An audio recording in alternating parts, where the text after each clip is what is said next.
آج 21ویں صدی میں جب کوئی بھی ممالک کسی ممالک پر قبضہ کرنے کی نہیں سوچ سکتا تو ایسے میں روس وہ واحد ملک ہے جو ہمسایہ علاقوں پر حملے کرتا ہے، قبضے کرتا ہے اور پھر اس قبضے کو برقرار بھی رکھتا ہے۔ روس نے یوکرین کے علاقے کرائمیا، جارجیا کے علاقے ابخازیا اور ساؤتھ ایشیا پر قبضہ کر رکھا ہے۔ رشین ایٹامک میزائل کے خوف سے یورپ میں میزائل ڈیفنس شیلڈ نصب کی جا رہی ہے۔ روس کی ٹیکنالوجی میں مہارت اتنی زیادہ ہے کہ بعض امریکنز کو لگتا ہے کہ ٹرمپ کی کامیابی کے پیچھے میکسیکو کا ہاتھ ہے۔ آخر روس میں ایسی کیا بات ہے کہ اس کے مغربی ممالک اتنا کیوں ڈرتے ہیں؟ یہ تو سب ہی جانتے ہیں کہ روس بہت بڑا ہے، تو کتنا بڑا ہے؟ اتنا بڑا ہے کہ روس کے مغربی علاقے کے لوگ آنکھیں ملتے ہوئے بستر چھوڑ رہے ہوتے ہیں تو مشرقی کنارے پر لوگ رات کا کھانا کھا رہے ہوتے ہیں۔ یعنی کہ اگر زمین کے آخری سیارے پلوٹو کو پھیلا دیا جائے تو اس سے بھی زیادہ بڑا روس ہے۔ اتنا بڑا ہے کہ اس میں 5 بھارت یا 21 پاکستان یا 115 بنگلہ دیش سما سکتے ہیں۔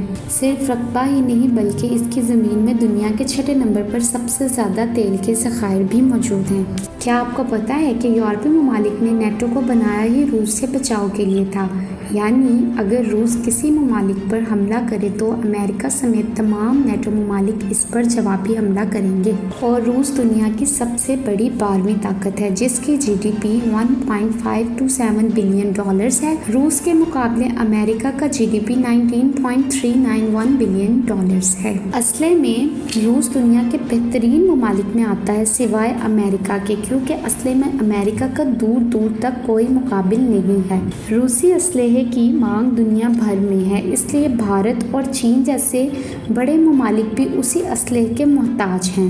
روس نے 2013 سے 2017 تک 47 ممالک کو اسلحہ فراہم کیا۔ اب حال ہی میں روس نے پاکستان کو جدید Mi-35M اٹیک ہیلی کاپٹرز فراہم کیے ہیں۔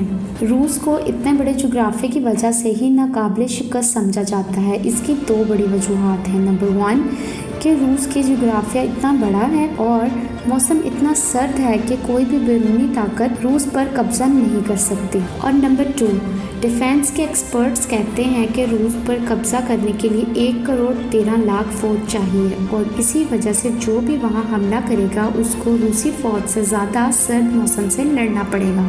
دوسری جنگ عظیم میں ہٹلر نے 38 لاکھ فوج کے ساتھ روس پر حملہ کیا، لیکن روس فتح ہونا تو ایک طرف، ہٹلر کی فوج کی زیادہ واپسی ہی ناممکن ہو گئی۔ 10 لاکھ جرمن فوج ماری گئی اور باقی گرفتار ہو گئی۔ امید تھی کہ روسی فوج ہٹلر کو بھی گرفتار کر لیتی، لیکن اس سے پہلے اس نے خودکشی کر لی اور جنگ روسی سرد موسم کی طرح سرد ہو گئی۔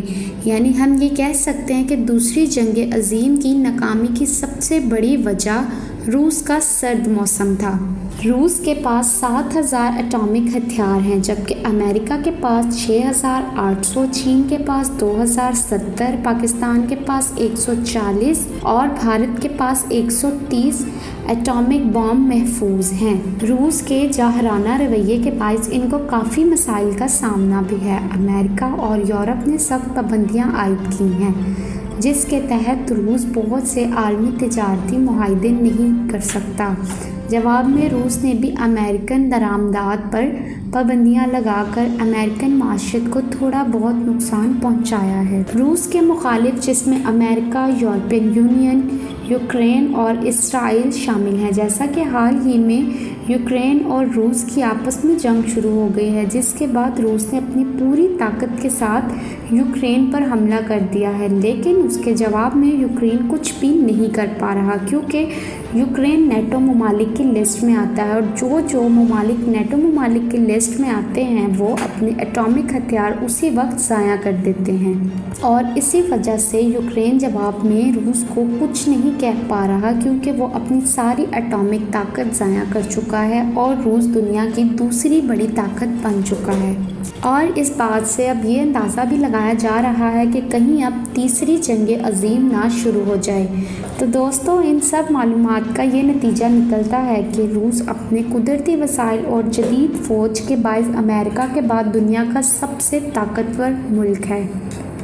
اتنا طاقتور کہ آن پیپر اگر دنیا کی تمام بڑی افواج مل کر بھی روس پر حملہ کریں تو بھی روس کو فتح نہیں کیا جا سکتا۔ تو آپ کو میری یہ ویڈیو کیسی لگی؟ اگر اچھی لگی ہو تو میری ویڈیو کو لائک کریں اور میرے چینل کو سبسکرائب کریں۔ اللہ حافظ۔